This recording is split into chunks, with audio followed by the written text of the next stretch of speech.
Selamat sore Bapak. Perkenalkan, saya Valentine Eka Suraputri, mahasiswa Universitas Maritim Raja Ali Haji dengan NIM 21030110022. Saya ingin mewawancarai Bapak sebagai guru bahasa Indonesia. Saya ingin mewawancarai tentang media ajar apa yang Bapak pakai ketika Bapak mengajar di kelas. Namun sebelum itu, Eh, bolehkah Bapak memperkenalkan diri dulu dari mana dan di mana Bapak mengajar? Boleh. Baik, sapaan salamnya Pak, selamat sore aja lah ya. Iya Pak. Kenalkan Bapak, nama saya Titi Rizko, mengajar di SMP Negeri 1 Durai. Mengajar di SMP Negeri Durai ini sejak tahun 2019. Ketika itu lulus dari tes PNS. Sebelumnya sempat mengajar di SMA Negeri 1 Moro. Nah, sekarang dari 2019 hingga sekarang masih di SMP Negeri 1 Durai. Mungkin hanya itu aja, kalian. Baik Bapak. Saya mau bertanya tentang teks narasi Pak. Nah, Ya, eh, Bapak mengajar di kelas berapa ya Pak? untuk saat ini Pak mengampu di kelas 7 dan kelas 9. Itu ada ini nggak Pak? Ada belajar tentang teks narasi Pak? Kalau untuk kurikulum Merdeka, karena masih baru ya, karena di sekolah Pak baru tahun ini menerapkan kurikulum Merdeka, baru berjalan masuk 2 semester. Mm-mm. Kalau untuk kelas 7 sudah. Kalau untuk kelas 9 sudah tidak ada lagi pelajaran teks narasi. Cuman kalau untuk kelas 9 kelas 7 tahun lalu itu masih menggunakan kurikulum 13, itu ada teks narasi. Oh, kalau begitu metode pelajaran yang cocok untuk mengenal teks narasi di kelas 7 itu apa ya, Pak? Kalau Pak lebih kepada hasil akhir yang Pak inginkan. Dengan hasil akhir yang Pak inginkan sebenarnya dari situ kita bisa tahu metode yang bagus. Jadi Pak menggunakan lebih kepada project based learning. Mm-mm. Jadi dia karena biasanya kalau project ini pasti berhubungan dengan mata pelajaran prakarya yang menciptakan sesuatu. Tapi kan ini yang Pak inginkan adalah hasil karya anak berupa tulisan. Karena berhubungan dengan teks narasi. Teks narasi nama juga teks, otomatis yang kita inginkan kan sebuah hasil uh, karya yang berbentuk tulisan. Nah, jadi Pak lebih menggunakan project based learning di mana siswa itu lebih aktif. Mm-mm. Karena kalau untuk kita tahu sendiri narasi kan bercerita. Jadi biar dia buat sebuah cerita setidak-tidaknya cerpen yang mampu dihasilkan. Mm-mm. Baik, itu aja. Eh, media Bapak menggunakan media apa, Pak, untuk mengenalkan teks narasi ini kepada siswa? Kalau untuk media, kalau untuk narasi ini lebih kepada sumber bacaan yang ada di pustaka. Mm-mm. Karena kan memang narasi kan bercerita, jadi lebih kalau misalkan jatuh ke materi teks narasi, Pak mengajak anak-anak untuk duduk di perpustakaan, lalu suruh mereka mencari buku yang sifatnya fiksi.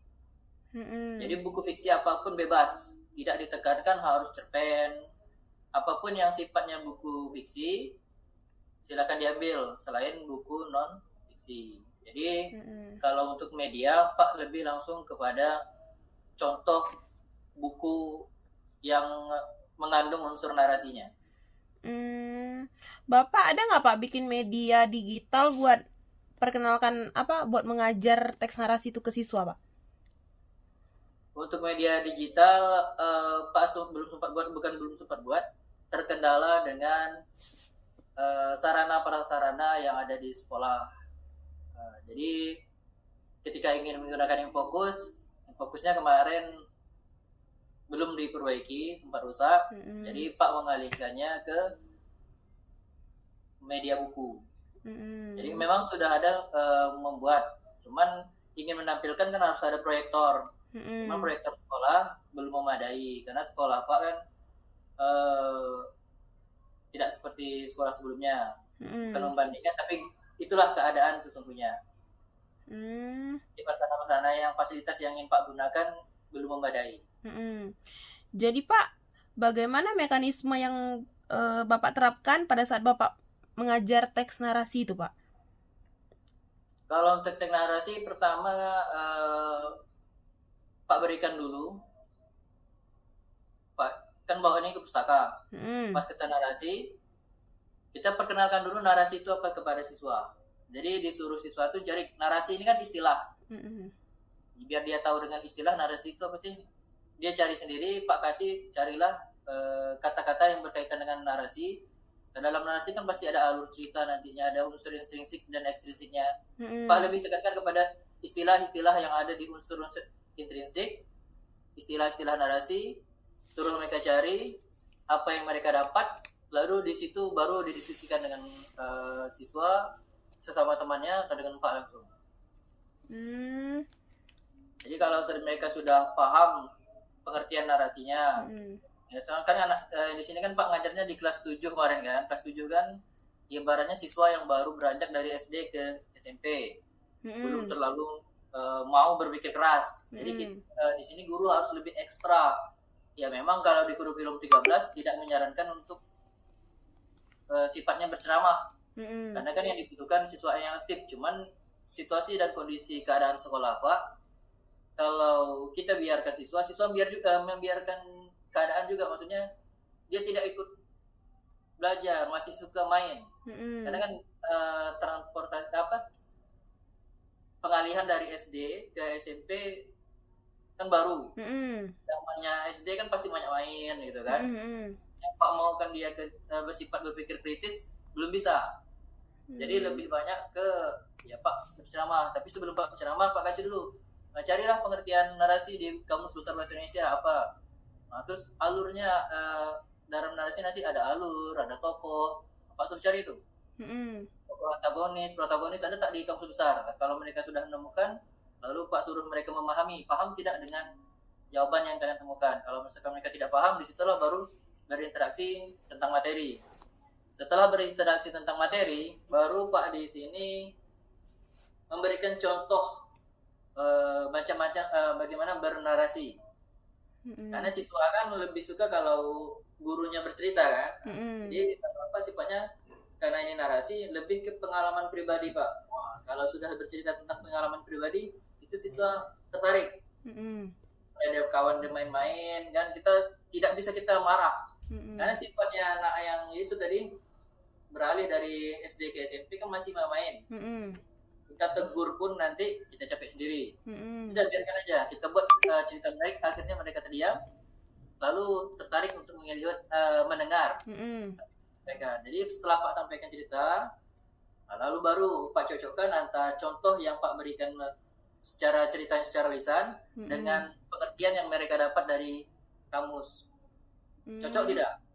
Kalau tidak cocok, di mana mereka katakan tidak cocok? Misalnya yang cocok berarti sudah paham dengan apa yang Pak sampaikan. Kalau misalnya tidak cocok, berarti ada yang belum mereka mengerti. Disitulah baru terjadi interaksi tanya jawab antara guru dan siswa. Bapak punya cara nggak Pak buat siswa itu tertarik sama pelajaran yang akan Bapak ajarkan? Kan teks seperti Bapak bilang siswa SD beralih ke SMP, itu kan mereka di SD mungkin mereka lebih banyak mainnya, sementara di SMP mereka mulai banyak belajarnya gitu ya Pak, sedikit lebih banyak belajarnya. Nah itu bagaimana cara Bapak bikin siswa itu tertarik untuk belajar bahasa Indonesia, terutama dalam pembelajaran teks narasi itu Pak? Kalau untuk pelajaran bahasa Indonesia, karena sifatnya Kecamatan Durai ini dia memang kecamatan tapi nuansa itu masih kampung. Jadi kalau misalkan bahasa Indonesia yang ada kaitannya dengan narasi, itu Pak lebih suka mengangkat cerita apa yang ada di sekitar Durai. Karena Pak kan pendatang di sini kan, Pak aslinya kan Moro, datangnya ke Durai. Jadi Pak lebih tanya di daerah kampung ini apa itu? Anak-anak tuh mulai heboh. Oh Pak, kampung ini Durai ini gini, mulai dulu cerita. Di situ tertarik anak. Oh iya, baru kita tanyakan detail anak ini, kamu kampungnya di mana ini? Apa kehebatan kampung kamu? Ini kan berkaitan dengan narasi. Mulai dari cerita. Pak, kampung kami ada sini ini gitu. Terus lalu Pak kaitkan, karena anak-anak kan lebih cenderung suka sifat yang ya cerita lucu. Kadang ada yang horor, bagi yang takut dia tak mau cerita horor. Tapi bagi yang berani itu mulai. Kalau kebanyakan sih kalau di sini, kalau sudah Pak kaitkan dengan cerita horor, suka. Jadi kalau untuk biar trik dia bagaimana suka, kita kenali keadaan sekitar siswa dan keadaan tempat tinggal sekitar siswa. Jadi kalau sudah kenal dengan tempat tinggal dia, sudah tertarik, dia merasa, oh bapak ini mau lo kenal daerah kami. Gitu. Dan sifat anak ini kan karena itu cair aja suasananya, tidak boleh terlalu tegang. Ya kan, kalau trik Pak Gajar tidak mau terlalu tegang, serius pada saat memang memberikan materi, serius. Tapi kalau saat memberikan contoh, tidak pernah contoh yang Pak berikan itu tegang. Maksudnya dalam suasana serius. Selalu dalam penuh dengan sifat canda. Jadi anak ini ketika memberikan pendapat pun, biar aja memberikan pendapat nyeleneh, tak masalah. Dia kan mungkin niatnya bergurau. Kita sampaikan gurauannya itu kepada siswa yang lain. Jadi tertawa dan hiburan. Bapak ini ternyata tidak terlalu menekankan kita untuk terlalu fokus serius pada belajar. Ternyata pendapat aku pun diterima gitu, walaupun pendapat aku nyeleneh. Gitu. Bahasanya gitu. Jadi dia tidak takut untuk memberikan ide pendapat karena kita tidak memberikan sanksi yang begitu keras. Karena siswa kan paling anti dengan sanksi. Itu trik yang Pak lakukan ketika dalam melakukan pembelajaran bahasa Indonesia. Memang ada pembelajaran yang sedikit monoton, yang sulitnya kalau ada materi pelajaran yang medianya itu agak sulit didapat di daerah sini. Di sini kemarin ketika Pak mengajar untuk jaringan internet sendiri susah. Dan anak-anak tidak semuanya memiliki handphone kalau Pak kasih tugas. Saya kan kasih tugasnya harus cari di HP. Pak, kami tak punya HP, Pak. Bingung kan? Orang tua juga, Pak. Nebeng ke kawan bagi yang mau. Dia tak mau, Pak, tak nak kasih, Pak. Udah, karena Pak punya HP, udah yang nak rumah Pak. Memang tidak bisa semuanya tercover. Lalu, yaudah kita kasihkan semampunya anak yang memahami narasi itu seperti apa. Jadi trik-trik kita itu lebih kenal kepada siswanya, dekat, jangan terlalu serius. Usahakan lebih banyak memberikan contoh dengan santai. Karena orang lebih masuk kalau santai, kalau ketimbang terlalu serius, tertekan ya. Jadi itu yang trik yang bisa Pak berikan kalau Pak dalam memberikan pembelajaran bahasa Indonesia. Setiap materi pelajaran bukan hanya di narasi ya, semua materi. Pak gitu dulu. Lebih ke pengalaman pribadi Pak dulu. Oh, Pak ini, oh ya Pak ini. Apakah ada tantangan yang Bapak hadapi, Pak? Ada. Kalau untuk tantangan yang pertama dari fasilitas sekolahnya ya. Kalau untuk fasilitas sekolahnya memang belum sempurna bisa dinikmati oleh siswa. Pak pun kalau ingin menggunakan media ya terbatas. Itu tantangan yang pertama untuk media. Kalau untuk yang kedua itu tadi siswanya kan dari SD beranjak ke SMP. Apalagi SMP ini memiliki sifat anak yang baru ingin beranjak puber, tidak apa ya namanya, nak dikatakan remaja belum, nak dikatakan anak-anak tapi sudah agak beranjak gitu Pak. Beranjak remaja. Jadi sifat nakalnya itu ekstra. Memang harus butuh perhatian. Jadi selain sarana prasarana tantangan dari pembelajaran Pak,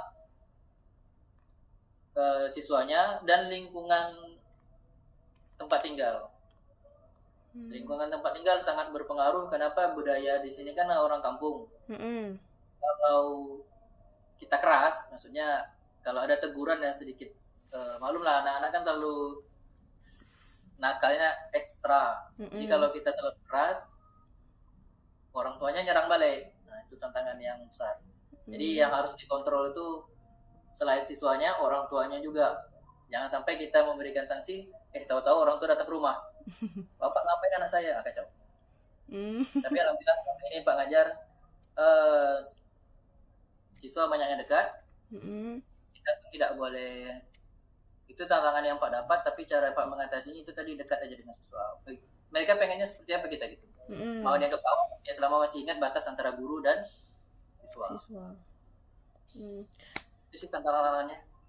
Pak, saya kan sebagai calon guru nih. Boleh tak saya minta saran, trik dari Bapak apa yang kayak mana ya? Bapak memberikan trik untuk saya sebagai calon guru muda agar bisa sukses mengajar siswa-siswa. Karena kan kalau kita kan berada di daerah Kepulauan Riau ini kan tanah Melayunya dengan bahasa dan dialek yang kental. Nah, jadi kalau misalnya kita ngajar kan anak-anak pada bilang kalau kita pakai bahasa Indonesia, mereka bilang lebih ke apa sih Bu nih gitu kan Pak. Nah, jadi itu kayak mana tuh Pak caranya? Jadi saya pun bisa mengajarkan bahasa Indonesia kepada anak-anak di daerah pulau. Saya juga tinggal di Moro kan Pak. Jadi jika saya bertugas di sana, nah bagaimana trik yang dapat Bapak berikan ke saya supaya saya juga bisa dicintai sama siswa-siswa seperti Bapak dicintai siswa-siswa gitu Pak. Kalau untuk trik dan pembelajaran khusus untuk bahasa Indonesia, ini rata-rata siswa itu sifatnya lebih suka ke hiburan. Jadi kalau untuk Valen, jangan terlalu terbebani dengan aturan yang ketat. Kita di kelas, suasananya memang harus sesuai yang kita inginkan. Ketika ada siswa nakal, jangan dibuat dendam. Untuk Valen, kalau memang mau ngajar di Moro, itu tadi susahnya kalau memang kita kan harus menggunakan bahasa yang baik dan benar. Bahasanya itu bahasa Indonesia yang baik dan benar. Nah, kalau di sini kan bahasa Indonesia boleh baik dan juga boleh benar. Salah satu itu dengan arti kata kalau di luar kelas jangan terlalu kaku yang membuat siswa itu akhirnya segan dekatkan kita. Cairkan aja suasana. Macam mana siswa Valen kalau dulu jadi siswa pengennya guru seperti apa? Guru yang care, kayak guru yang sering senyum ya gitu kan, Pak. Friendly, Iya. Tak cuek. Jadi teman siswa lah gitu Pak. Nah, kita open. Jadi semua siswa senakal-nakalnya siswa, dia butuh perhatian. Kalau kita mampu memperhatikan dia, memang kalau ramai siswa tak mungkin kita perhatikan. Tapi di saat dia butuhkan kita berikan itu. Jangan kita bandingkan, jangan pernah membandingkan antara, maaf ya, kalau di kelas kan pasti ada ranking 1, 2, 3, 4, 5 sampai sekian. Jangan kita fokus hanya mentang-mentang dia pandai ke dia aja terus. Merata. Kalau dalam kelas dia malas belajar, udah kita santai aja, jangan kita paksa anak itu suka. Karena apa? Satu sekolah memiliki 11 sampai 13 mata pelajaran. Ya kan? Tidak mungkin harus siswa itu menyukai semua mata pelajaran. Itu tidak bisa memaksa siswa untuk mencintai semua mata pelajaran. Atau fokus hanya pada pelajaran Indonesia. Tapi setidaknya budak itu mau belajar. Jadi kalau untuk triknya, lebih banyaklah melakukan pendekatan pada siswa. Anggaplah siswa itu seperti rekan kita. Jangan ada ibarat ini aku guru, untuk siswa tak usah dekat. Siswa itu apalagi kalau SMA itu lebih suka kalau kita ajak sebagai kawan. Selama dia tidak ada batas. Kalau dia sudah melewati batas, tegur. Pak pernah macam gitu siswa yang dianggap kawan, saking dianggapnya kawan, bu gurunya dah ada kawan. Kita tegur aja, tak boleh ya, karena ini gitu. Misalnya kita berdua boleh, tapi kalau dalam keadaan tempat ramai, usahakan Pak kan guru, ini siswa, tolong tetap itu dipegang. Kita friendly boleh, tapi harus diingat Pak guru dan kamu siswa. Gitu aja. Kalau untuk trik kalian, semoga sukses saja. Harapan Pak ke depan, insya Allah kalian kan cerdas. Pak tahu kan pernah juga ngajar, bagaimana Valen belajar di SMA kemarin. Lebih tanya ke diri Valen aja. Kalau Pak gitu, Pak tidak bertanya kepada apa, tapi lebih pada aku kan dulu siswa juga. Aku mau guru tuh aku macam mana sih gitu. Apa yang tak sukai kalau guru? Kita kan memiliki di sekolah kan ada sampai 20 atau 15 guru ya kan di sekolah. Kalau sekolahnya lengkap bisa sampai 20-an. Kalau sekolahnya tak lengkap paling 87. Ini kan memiliki karakter yang beda-beda. Nah, kita ingin karakter yang seperti apa yang di depan siswa kita. Emang tak bisa kita ikut semua keinginan siswa kan. Siswa 20 orang, 20 pula karakternya. Nah, kita ikut setiap karakter, pusing kita. Ini kan kita berada di level yang aman. Dengan siswa yang baik kita aman, dengan siswa yang nakal juga kita aman. Nah, itu cara untuk menentukan itu tadi. Pak lebih gunakan ke perasaan. Oh, siswa ini tak bisa dikasari nih, kalau Pak kasari dia mudah dendam. Dalam selesai masalah, gue jago lagi lah. Oh, ini siswa ini tak pendam nih. Kita ngomong kasar aja pun dia terima. Udah, lepas istilah zaman sekarang ada bacot kan? Apa kan tuh bacot, tapi ada siswa tak dendam. Allah, Pak ini. Kita kenali siswanya dulu. Jangan hanya mengenal siswa dalam kelas, di luar sekolah juga harus kita dekati. Kalau Pak lebih gampang mendekati siswa karena Pak ngajar ekstrakurikuler pramuka. Dia pramuka kan tidak terlalu terikat seperti di dalam kelas.